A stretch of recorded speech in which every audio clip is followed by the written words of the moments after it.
A minha empreitada agora é gravar um vídeo para mostrar para você como a Suprema Corte brasileira vem perdendo poder. Pode ver, eu estou fazendo caminhada aqui, não tem nada anotado. Eu vou falar de cabeça. Você vê como são tantos fatos que até de cabeça dá para lembrar. A nossa Suprema Corte foi uma das referências na Lava Jato, na descoberta lá daqueles milhões que ao longo do governo do PT foi roubado.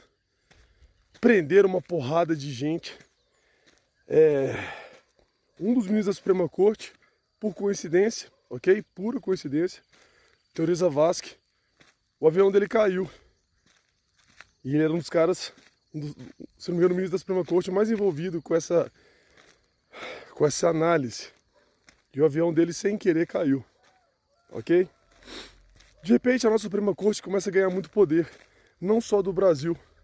A gente sabe, por exemplo, que aquele bosta daquele George Soros, ele financiou nessa última eleição americana, já tem mais tempo, eles estão colocando muito dinheiro dentro do poder judiciário.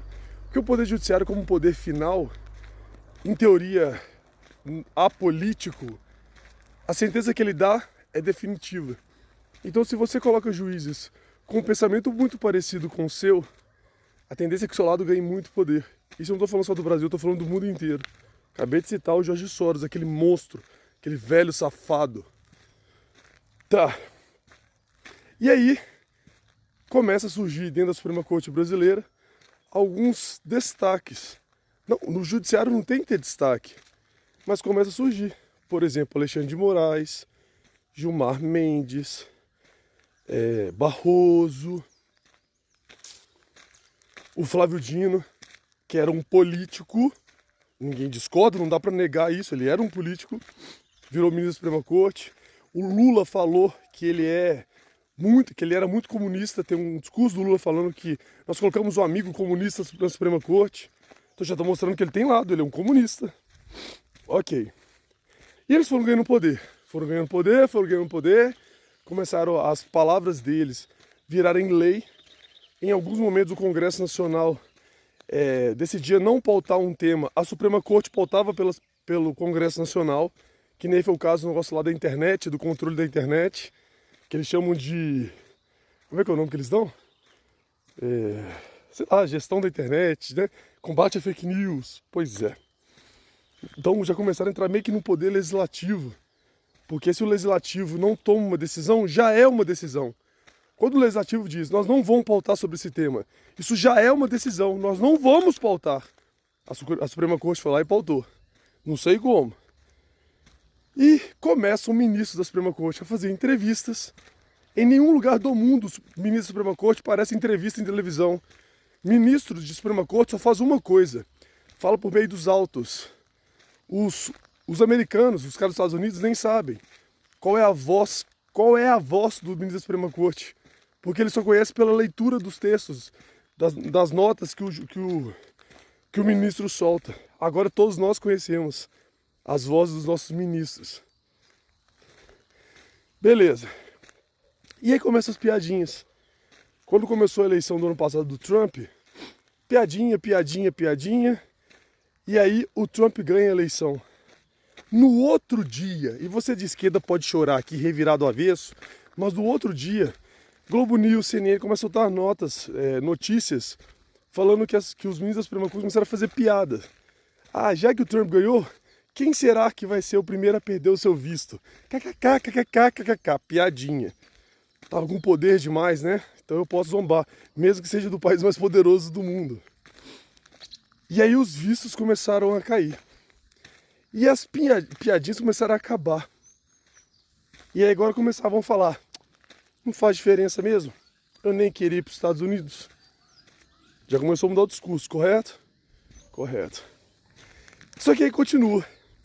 O Gilmar Mendes eu não estou falando, não é uma piada, ok? É simplesmente uma análise. Estou falando a verdade, é só uma análise. O Gilmar Mendes começa a fazer votações dentro da Suprema Corte e ele começa a chorar. De novo, estou falando abertamente, não é uma zombação, eu não estou fazendo trocadilho. É muito estranho. Por que eu estou falando isso? É muito estranho um juiz em uma causa chorar. Isso não dá uma sensação de envolvimento? Porque o choro mostra sentimento. E ele está fazendo a leitura de uma análise de uma causa, uma sentença de uma causa, e ele começa a chorar. E não foi só uma vez, foi mais de uma. Entendeu minha crítica? Não tem nada a ver com choro. Deve assim, o juiz não tem que ser neutro. Por que na leitura de uma sentença ele começa a chorar? Isso não cabe pelo menos uma discussão? Então, a moral dele está muito mexida. Ele começa a pedir ao legislativo agora que faça uma lei para proteger eles da Magnitsky, que é a lei lá que está acabando, que foi criada, acho que foi no governo do Obama, para acabar com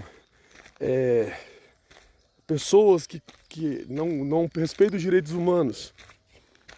E ele está morrendo de medo de tomar a Magnitsky. O Alexandre de Moraes tomou.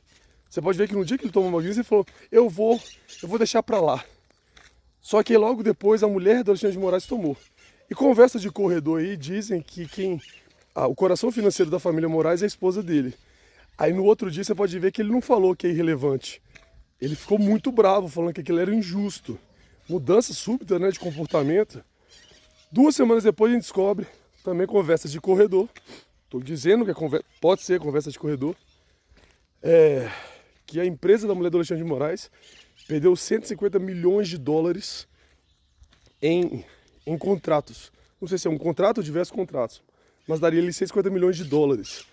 Você e eu, né, a juntar nossas fortunas aqui, acho que não dá 150 milhões de reais. Pois é. O Barroso, que há algum tempo gravou um vídeo muito forte. Nós derrotamos o bolsonarismo. Depois ele foi, agora há pouco tempo atrás, falando que essa frase dele não foi muito adequada. Ele mesmo reconheceu que estava errado. E aí começa o Barroso, você vê a expressão do Barroso, antes tão firme, agora mais... Aí no dia que o Alexandre de Moraes sofreu a Magnitsky, ele foi, porque ele era o presidente da Suprema Corte, soltar uma nota, mas ele não defendeu o Alexandre de Moraes. Ele falou em nome do STF, não citou o Alexandre de Moraes. Agora, na semana passada, a gente fica sabendo que ele vai pedir demissão do cargo. Um dos homens mais poderosos desse país, que é o Barroso, vai pedir demissão do cargo que lhe dá um dos maiores poderes, se não for o maior poder do Brasil hoje. Por quê? Por que alguém abriria mão de tanto poder? Eu fiz um resumo aqui muito breve, tem aqui 7 minutos de vídeo. Isso de cabeça, tá vendo, olha. Estou fazendo uma caminhada. Você imagina se você parar para fazer uma análise. E hoje, acabei de gravar um vídeo sobre isso. Ontem, na verdade, perdão. O governo americano solta uma nota oficial dizendo que o documento que o Alexandre de Moraes usou para prender o Felipe Martins é falso. Palavras do governo americano. E que o governo americano afirmou que vai correr atrás para descobrir quem falsificou. E eles vão descobrir quem foi dentro do governo que falsificou. E na hora que descobrirem, vão tentar descobrir dele quem foi o mandante do crime. E pelo histórico americano, o mandante de fraudar um documento de defesa nacional, porque está falando de defesa da fronteira, tem histórico aí de prisão perpétua. E para terminar, ontem, na parte da manhã, o Alexandre de Moraes tirou o advogado Felipe Martins. Como um juiz tira o advogado de alguém? Você está sendo processado por uma pessoa, o juiz da causa fala o seguinte, quem vai te defender? Aí você fala, é a Maria. Não, eu não quero que Maria te defenda, perdão. Pô, mas o seu juiz, como assim? Não, ele é seu advogado, não é? Eu não quero que ele te defenda. Não existe isso. E um tanto de gente foi pra internet defender o Alexandre de Moraes, falando que ele tinha poder, que ele tinha esse poder. O que aconteceu ontem de tarde? Ele voltou atrás e fez você que defendeu ele de otário, porque ele reconheceu que estava errado e você ficou o dia inteiro defendendo ele. Tá vendo? Eu não posso negar que o STF tem poder, mas eu tenho certeza que nem de longe é mais aquele poder que eles tinham antes. Lembrando que o ano que vem tem eleição presidencial. Savi